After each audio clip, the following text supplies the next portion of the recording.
అతిథిగా ఎవరు వచ్చారంటే ఇటువంటి కార్యక్రమాలను లైక్ చేసేవారు, ఇటువంటి కార్యక్రమాలకు ప్రోత్సహించేవారు, ఇటువంటి కార్యక్రమాలు స్వతహాగా చేసే మన పార్లమెంట్ సభ్యులు కేసినేని చిన్ని గారు ఇక్కడకు రావడం ఆయనకు మేమంతా స్వాగతం పలుకుతున్నాం. మరి 2005 నుంచి ఈ సంస్థ ఇమామ్ ఇబ్నే బాజ్ ఎడ్యుకేషన్ అండ్ వెల్ఫేర్ సొసైటీ కేవలం రంజాన్ కిట్స్ ఇస్తుందా ప్రతి సంవత్సరం, లేదా ఏదైనా ధార్మిక కార్యక్రమాలు సభలు పెడుతుందా అంటే ఈ సంస్థ అటు ధార్మిక కార్యక్రమాలతో పాటు ఇటు సోషల్ వెల్ఫేర్ కార్యక్రమాలు కూడా కంటిన్యూగా చేసుకుంటూ వస్తున్నారు. రంజాన్ నెల వచ్చేసరికి ప్రతి సంవత్సరం ఈ సంస్థ రేషన్ కిట్స్ అంటే జనరల్గా మన ఫోటోలు వీడియోలు చూస్తాం, 200-500 రూపాయలు కిట్స్ ఇస్తుంటారు. అది కూడా హర్షించదగ్గ విషయమే, వాళ్ళని కూడా మేము స్వాగతిస్తున్నాం. కానీ ఈ సంస్థ 2500 రూపాయలు ఖరీదు చేసే రేషన్ కిట్ ఇవ్వడం అనేది చాలా గొప్ప విషయం. అది కూడా 50-100 మంది కాదు, కేవలం ఇక్కడే నేను రాత్రి కూడా చూడటం జరిగింది, 400 కిట్స్ ఇక్కడ ఏర్పాటు చేయడం జరిగింది.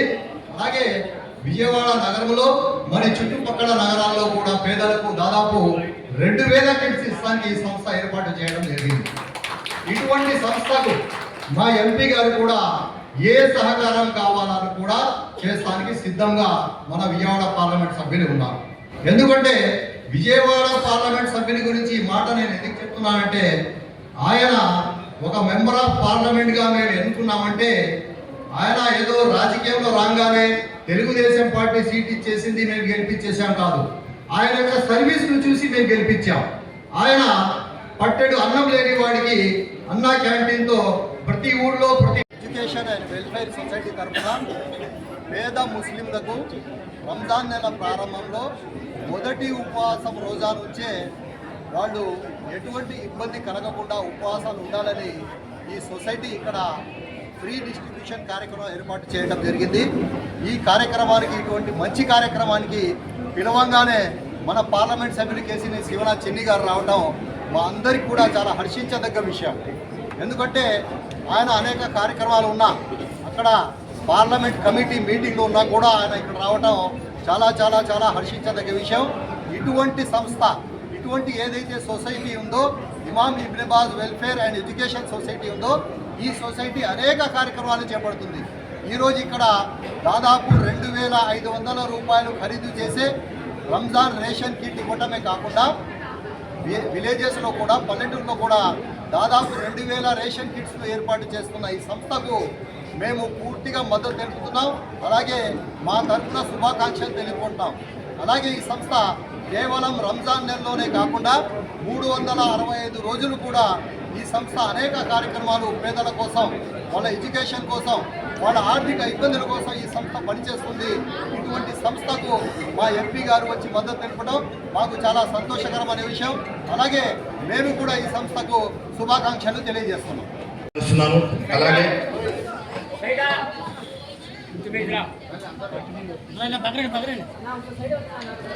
అలాగే మరొక సాల్వాతో టీడీపీ ఫతౌలా వారిని సన్మానించవలసిందిగా మన తెలుగు దాయి జనాబ్ రబ్బానీ గారిని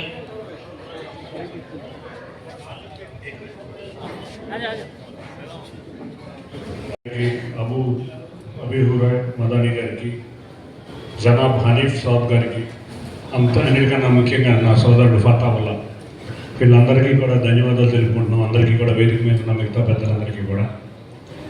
పవిత్ర రంజాన్ మాసం రేపు నుంచి ప్రారంభం కాబోతుంది. పవిత్ర రంజాన్ మాసంలో ముస్లిం సోదరులు సోదరీమణులు అందరూ కూడా ఎన్నో కఠోర దీక్షలు చేస్తారు. కఠోర దీక్షలు చేసి ఆ భగవంతుడిని, అల్లాని ప్రార్థించుకుని సుఖశాంతులతో ప్రపంచం అంతా ఉండాలని కోరుకునే మీ ఔదార్యాన్ని మెచ్చుకోవాల్సిన విషయం. అన్నిటికన్నా ముఖ్యంగా విజయవాడ నగరంలో ఈ సంస్థ ద్వారా ఉచితంగా పేద ముస్లిం కుటుంబాలకి నెలకు సరిపడా కిట్ ఇవ్వడం అనేది చాలా ఆనందంగా ఉంది. తప్పకుండా ఈ కార్యక్రమం చాలా గొప్ప కార్యక్రమం. సుమారు ఇక్కడ 400 మందికి రాష్ట్రం మొత్తం కూడా ఇస్తున్నారు, విజయవాడలో మిగతా ప్రాంతాలకు కూడా. ఇటువంటి కార్యక్రమాలు నిజంగా చూస్తే విజయవాడ నగరంలో చాలా చక్కగా ఇటువంటి కార్యక్రమాలు, సోషల్ అవేర్నెస్, ఈ నగరానికి ఉన్న ప్రత్యేకతే అది. ఈ ప్రత్యేకత మనం చూసాం. గత వరదల సమయంలో కూడా ఎన్నో ముస్లిం కుటుంబాలు వచ్చి రోడ్డు మీదకి వచ్చి వాళ్ళ వరద బాధితులను ఆదుకోవడం జరిగింది. ఇటువంటి ఎన్నో కార్యక్రమాలు విజయవాడ నగర వాసుల వల్లే అవుతుందన్నట్టు మనం ప్రపంచానికి కూడా చూపాం. ఇక ముఖ్యంగా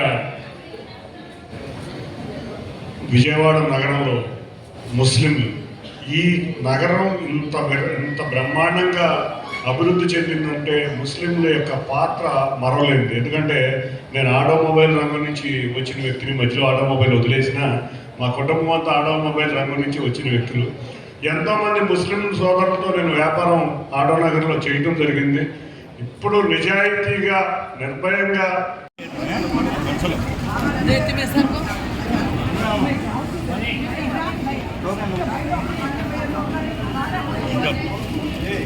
ఇంకా